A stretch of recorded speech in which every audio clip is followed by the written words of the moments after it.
What if everything you are working toward is actually working against you?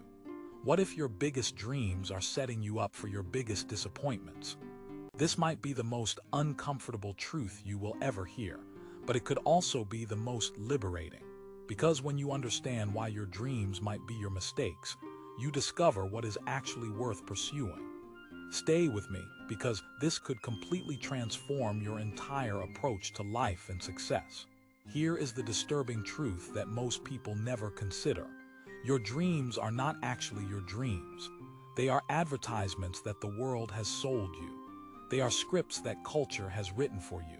They are expectations that society has programmed into you. You think you want that promotion, but do you really? Or do you want the respect and security you think it will bring? You think you want that relationship, but do you really? Or do you want the love and acceptance you believe it will provide? You think you want that lifestyle, but do you really? Or do you want the happiness and fulfillment you imagine it will deliver? Here is the problem with chasing these dreams. Even if you achieve them, they cannot deliver what you are actually seeking. Because what you are actually seeking is not a thing or a situation or a status. What you are actually seeking is a feeling, a sense of worth, belonging, purpose, peace, joy, love. But feelings cannot be purchased, achieved, or acquired from external sources. They must be cultivated internally through connection with what is eternal. Think about the last major goal you achieved. Did it satisfy you as much as you expected? Did the feeling last as long as you hoped? Share honestly in the comments about whether your achievements delivered the happiness they promised. Ecclesiastes learned this lesson the hard way. He had unlimited resources to pursue any dream imaginable. He built magnificent houses and planted elaborate gardens. He acquired massive wealth and entertained himself with every pleasure. He gained more wisdom than anyone before him and achieved greater success than anyone in his generation. Yet his conclusion was sobering. Vanity of vanities, all is vanity. Everything he chased turned to emptiness. Every dream he fulfilled left him still hungry for something more. Every achievement brought temporary satisfaction followed by deeper longing. This was not because he was depressed or ungrateful. This was because he was honest about what material success can and cannot provide. But here is where most people misunderstand Ecclesiastes.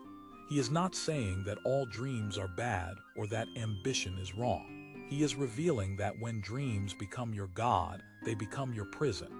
When achievements become your identity, they become your addiction. When success becomes your source of worth, it becomes your source of anxiety. The problem is not having dreams. The problem is having the wrong dreams for the wrong reasons. Here is the life-changing question that exposes everything. Are you pursuing your dreams because you believe they will make you happy? Or are you pursuing them because you are already content and want to use your gifts to serve others? Are you chasing success to prove your worth?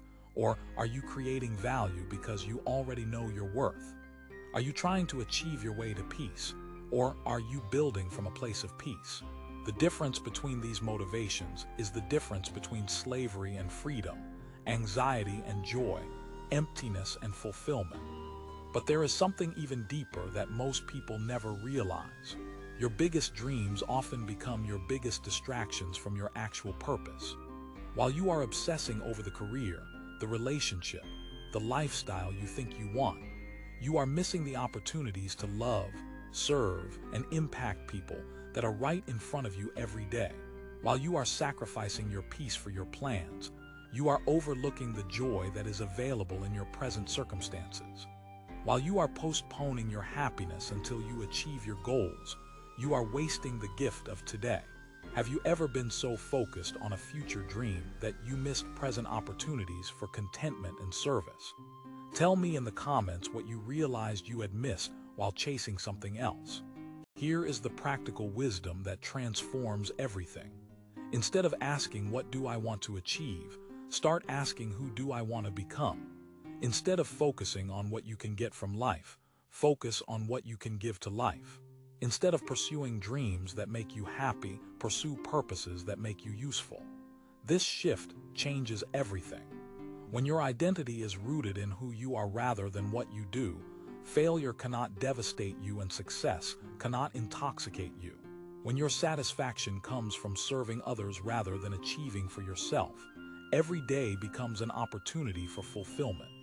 When your purpose is bigger than your plans, setbacks become redirections rather than defeats. But this does not mean you should not have goals or ambitions. It means your goals should serve your character rather than your ego. Your ambitions should express your love rather than your insecurity. Your achievements should be byproducts of your service rather than substitutes for your worth. Here is what happens when you get this right. You stop needing external validation because your value is internally established. You stop fearing failure because your identity is not at stake in your outcomes. You stop resenting others' success because you are not competing for worth. You start enjoying the process because you are not desperate for the results. You begin to experience what Ecclesiastes finally discovered after all his searching. True satisfaction comes not from getting what you want, but from wanting what God wants. Not from achieving your dreams, but from aligning with his purposes. Not from success by the world's standards, but from faithfulness by heaven's standards. What dreams are you chasing that might actually be distracting you from your real purpose? What achievements are you pursuing to prove your worth instead of express your gifts? What would change in your life if you stopped trying to get happy and started choosing to be useful? Share your insights below because your honesty might help someone else examine their own motivations and find true fulfillment. If this is challenging everything you thought you knew about success and dreams, subscribe and ring that notification bell because we are exploring the deep questions that lead to real wisdom and genuine satisfaction. Remember, the biggest tragedy is not failing to achieve your dreams. The biggest tragedy is achieving dreams that leave you empty because